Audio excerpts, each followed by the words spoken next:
গান কখনোই এমনি এমনি হয় না। প্রথমে একটা গানটা ফজলুর রহমান বা ফজলুল হক যে কেউ গানটা গাইছে, প্রথম যে গানটা গাইছে সেটা ছিল নিধু পাথারে নেমেছি বন্ধু রে, ধরো বন্ধু আমার কেহ নাই। এই যে এই গান সৃষ্টিকর্তা নিজেই বলছে আমি আজকে নিধুয়া পাথারে নেমেছি, সাধক যারা আছো তারা আমার কাছে এসো, যারা সাক্ষাৎ প্রার্থী সাক্ষাৎ করে নাও, আমি সাক্ষাৎ দেওয়ার জন্য রেডি। ধর্মবন্ধু আমার কেউ নাই, নিধুয়া পাথার বাংলাদেশের নাই, আমারও জানা মতে ইন্ডিয়া তো নাই। এটা একটা রূপক কথা। এখন নিধুয়া গাড়ি হইতে পারে, নিধুয়া পার্কও হইতে পারে, এটা হলো ভিন্ন কথা, কিন্তু নিধুয়া শব্দটার ব্যবহার অনেক পূর্ব থেকে আছে। এই যে সৃষ্টিকর্তা বলল যে আমি নামতে চাই, আমি নেমে এসেছি প্রথম আসমানে, এখন যারা যোগ্য উপযুক্ত সাধক তারা আমাকে দেখার চেষ্টা করো। তখন এই জায়গায় মাতাল রাজ্জাক আবার একটা গান লিখছে, এই গানের উত্তর মাতাল রাজ্জাকের গানটা ছিল ঘাটে একবার আসি, একবার যাই ঘাটে একবার আসি, একবার যাই যায়া দেখি শ্যাম ঘাটে নাই। ওই যে শ্যাম নিজ পাথরের নামছে, এ আবার কারো থেকে না জেনে না বুঝে গানের কলি অনুযায়ী, যদিও রাজ্জাক একজন সাধক ছিল, তার ব্যক্তিগত বিষয় মাতাল রাজ্জাক, গানের কলি অনুযায়ী বোঝা যায় যে মাতাল রাজ্জাক না জেনে না বুঝেই সে ঘাটে গেছে। ঘাট বলতে গেলে সেই মৈথুনের ঘাট, হ্যাঁ বৈতরণীর ঘাট, সেখানে গিয়ে দেখে নাই। এই জায়গায় পবিত্র কোরআন মাজিদ কি বলে? কোরআন মাজিদ বলছে যে ফাস্তাওয়ালা লাশ, আমি তখন উপরে উঠে যাই, এই সিংহাসনে চলে যাই। এই আজকার এই প্রথমের দিকে অংশটা ছিল আল্লাযী খালাকাস সামাওয়াতি ওয়াল আরদি ফি সিত্তাতি আইয়াম ফাস্তাওয়া আলাল আরশি ওয়া কানা আরশুহু আলাল মা। এর অর্থ হলো যে তিনি 6 দিনে আকাশ ভূমি সৃষ্টি করেছেন, তারপরে উনি উঠে গেছেন, তখন তার সিংহাসন ছিল জলে। এই ছিল কথাটা যে ফাস্তাওয়া আলাল আরশি, উনি শূন্যে উঠে গেছেন। এইটা কোন জায়গায়?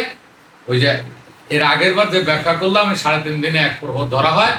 আর এই আয়াম ইয়মনের বহু বচন, আয়াম ইয়মন হলো প্রহর, জম, ক্ষণ, পল, সময়, দণ্ড, এই অর্থগুলো বহন করে। দিন এই অর্থগুলো বহন করে। এরা এখানে দিন ধরে নিয়ে 1000 বছরের এই ছাড় কাজটা করতে। আসলে এটা পরিবার পরিকল্পনার একটা বাস্তবসম্মত আয়াত। এই আয়াতের ভিতরে যত সিগন্যাল দেওয়া আছে, এই একটা দ্বারা আমার মনে হয় যে একটা দম্পতি সারা জীবন পারবে, একটা সেইটাই আয়াতের ভিতরে বর্ণনা করা আছে যে এই 6 দিনে উনি আকাশ ভূমি সৃষ্টি করেছেন, তারপরে চলে গেছেন। তো এইটাই 6 দিনকে আমরা 3.5 দিনের একটা 3.5 দিনে এক প্রহর হয়, এটা 6 দিনকে গুণ করলে হয় 6 প্রহরে 21 দিন। এই 21 দিনের ভিতরে মানে জরার ভিতরে সন্তান সৃষ্টি প্রক্রিয়া চলবে। 22 থেকে 28 পর্যন্ত আর কোনো প্রক্রিয়া চলে না, এখানে সাই থাকে না, মানে যে কন্ট্রাক্টর লালন পালন করবে থাকে। ফাস্তাওয়ালা লাশি চলে গেছে। মাতাল রাজ্জাক বলছে যে আমি যা দেখলাম নাই। মাতাল রাজ্জাকের সঙ্গে কোরআনের আয়াতের সঙ্গে মিলছে তো 100% মিলবে। ফাস্তাওয়ালা লাশি যা দেখলাম ঘাটে নাই, চলে গেছে সিংহাসন। এই যে 22 থেকে 28 পর্যন্ত কেউ থাকলো না, একটা নবদম্পতি এই 22 থেকে 28 পর্যন্ত এরা সেক্সুয়াল ট্রেনিং গুলো, তখন আর কোনো বৈজ্ঞানিক পদ্ধতি লাগে।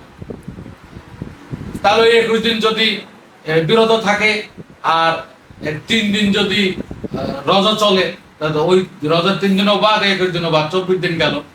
থাকে যে 7 দিন পায়, 6 দিন পায়, এর ভিতরে তারা উইদাউট বৈজ্ঞানিক কোনো পদ্ধতি ছাড়াই তারা ট্রেনিং করবে, কোনো সমস্যা নেই। 1 কেজি মিঠে দিলের বাচ্চা বুঝাইছে জীবন রহস্য কত নিখুঁত এই জায়গায় পাওয়া যাচ্ছে। ডাক্তাররা করছে কি এই জায়গায় ধরে 21টা বড়ি সাদা করে 7টা বড়ি লাল করছে, সেম তাহলে দেখা গেল মেডিকেল সায়েন্স, পবিত্র ধর্মগ্রন্থ আল কোরআন, কবি মাদাল রাজাকের বাণী করছে, বুঝছে তো? এইবার দিনক্ষণ জেনে বুঝে যাওয়ার জন্য মুসলমানেরা আরেকটা কাহিনী এই জায়গায় নিয়ে আসে, সেটা হলো সবে কদর। সবে কদরটা কবে? অধিকাংশ আলেম ওলামা, অধিকাংশ মোল্লা মন্ডলী গবেষণা করে বের করছে রমজান মাসের শেষে 10 দিনের বেজোড় রাত্রির ভিতরে কোন একটা 21, 23, 25, 27, তবে সর্বসাকুল্যে 27, 26 দিবাগত রাত, 27 রমজানের রাতে এটাই হলো ফাইনাল। কি দাঁড়াইলো? ডাক্তাররা বলছে যে এই 7টা লাল বড়ি খাওয়া ধরলে রজ এসে পড়বে। মেডিকেল সায়েন্স মোল্লারা বার করলো কি 27তম দিনটা, 27তম দিনটাকে পবিত্রতম, পবিত্রতা 27তম। টানারি 3 দিন গতকাল চলে গেল, থাকলো পবিত্রতা 27 দিন। এই পবিত্রকাল যেদিন থেকে শুরু হলো ওদিন থেকে গুনে গুনে 27 দিন, তার মানে কাল সেই রোজ হয় 27 দিন পরে 28 দিনের রোজ হয়। এই দিনের দিনে সবে কদরটা হবে। কি মেসেজটা দিল? একদম মেডিকেল সায়েন্স আর থিওলজিস্ট দ্বারা থিওলজিক্যাল সায়েন্স একমাত্র মিলল। এই জায়গায় কবি দিনহীন আমানুল্লাহ, কবি দিনহীন এই জায়গাটাই যা পড়ছে যে মুসলমানদের মোল্লা মুন্সির কথা আর ডাক্তারের যে চিন্তাধারা একই সেম। এই জায়গায় কবি দিনহীন বলছে যে আজ পাশা খেলবো রে শ্যাম।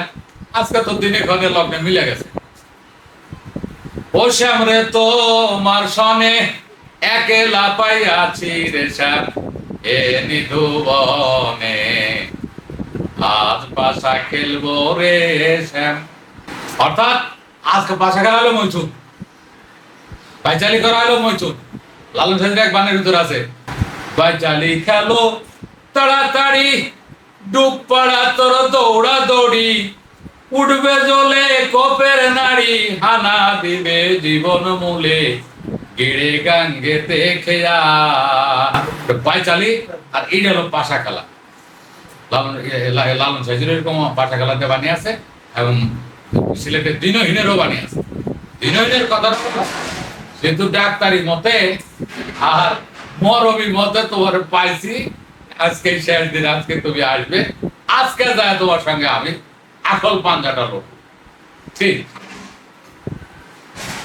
এখন সৃষ্টিকর্তা বলবে যে তোর দাদারও খাইছি এই জায়গায়, তোর বাপেরও খাইছি, তোর আজকে ধরে তোর ভিতরে নিন। এটা হলো সৃষ্টিকর্তার কথা। তোরে জ্বরের ভিতরে নিয়ে এলে আবার আরেক জন্মের জেল দিন।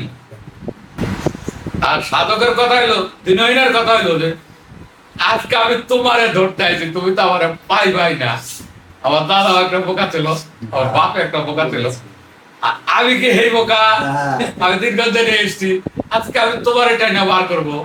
এই জায়গায় লাগলো টানাটা। সাইয়া বলছে, সৃষ্টিকর্তা বলছে তোর ভিতরে এই না, আবার একটা জন্ম দেওয়ার, আবার এক জন্মের জেলে পাঠাবো, মানে আমরা কিন্তু জেলে আসছি। আর সাধক বলছে তোরে আজকে আমি বার করে বাইরে নিয়ে যা, দেখবো আমার সৃষ্টিকর্তাকে আমার উদ্দেশ্য হলো এইটা। লাগছে টানা, সে ফেলুর হবে। সৃষ্টিকর্তা জিতে যায়, তার বড় বাহিনী আছে।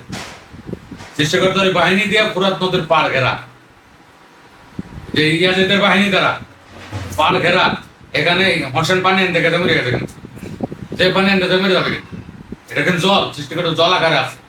এই জলটা আমি বাইরে আনবো। সৃষ্টিকর্তা বলছে তোরে আমি বীর্য রূপে ভিতরে লাগছে টানা টানি, দুজন একজনের ধরে বাইরে বাইরে করবো, একজনের ধরে ভিতরে নিব।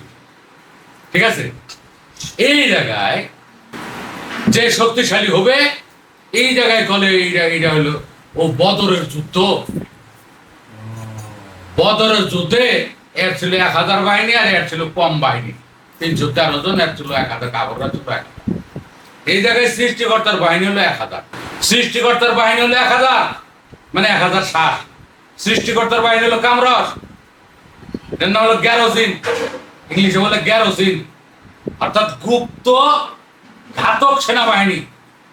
গুপ্ত ঘাতক সেনাবাহিনীর ভিতরে লুকায়িত আছে, নাম বের হইল। গ্যারোজিন আর কি, গুপ্তঘাতক সেনাবাহিনী। ওখানে নামলেই মেরে দেবে। ওখানে তাপ দিয়া আটকানো আছে, গরম জল মাথায় মারবে। তাপে যদি তুই না মরিস তো মাথায় মারবো গরম জল, মানে কামড়, তাও তুই মরবি না। তারপরে তোর পরে রিপু চড়াই দেবো, কাম রিপু, তুই পাগলা হয়ে যাবি। ঘুরবো যে না চোখে দিক, ওই ভুলে যদি চোখ নিচের দিকে একবার নেয় তাহলে কাম রিপু জাগরিত হয়ে যাবে, ফস করে আসে বীর্যপাত করে মারা যাবে। তাহলে সৃষ্টিকর্তা দিতে গেল এইভাবে 1000 শ্বাস। তার মানে আমাদের এই ঘড়ির 42 মিনিট কেউ যদি মৈথুন সংগ্রাম, মৈথুন যুদ্ধ করতে পারে দিনহীন, আজ ভাষা খেলবো রে শ্যাম। শ্যাম রে তোমার সনে 1 লাখ পেয়েছে রে শ্যাম, আমি জীবনে দিনহীন বলছে যে আজকা তোমার 1000 সৈন্য গ্যারোজিন এটাও আমি নিহত করবো, তোমার যে তাপ সেনাবাহিনী আছে ওটাকে নিহত করব, তোমার যে কামরস বাহিনী আছে এটাকেও নিহত করব, করার পরে তোমার সঙ্গে আমি ডাইরেক্ট দেখা করবো, কোনো ছাড়াছাড়ি নাই। এই ছিল তোমার দিনহীনের এই গানের। Thanks for watching, lots of love.